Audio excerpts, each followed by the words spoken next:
বিশ্বনবী বললেন, নামাজের চেয়েও বড়, রোজার চেয়েও বড়, যাকাতের চেয়েও বড়, সাদাকার চেয়েও বড় একটা ইবাদত আছে, আমি কি তোমাদের বলবো না? সাহাবারা বললেন, ইয়া রাসূলুল্লাহ, বালা, অবশ্যই বলবেন, সেটা কি? বিশ্বনবী বললেন, ইসলাহু যাতিল বাইন।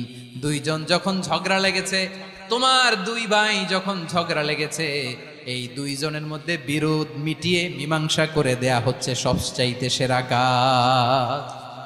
দুইজন ঝগড়া লাগছে, ইসলাহু যাতিল বাইন, দুইজনের মধ্যে মিলিয়ে দেয়া, এটা নামাজ, রোজা, সাদাকার চেয়ে বেশি সওয়াব।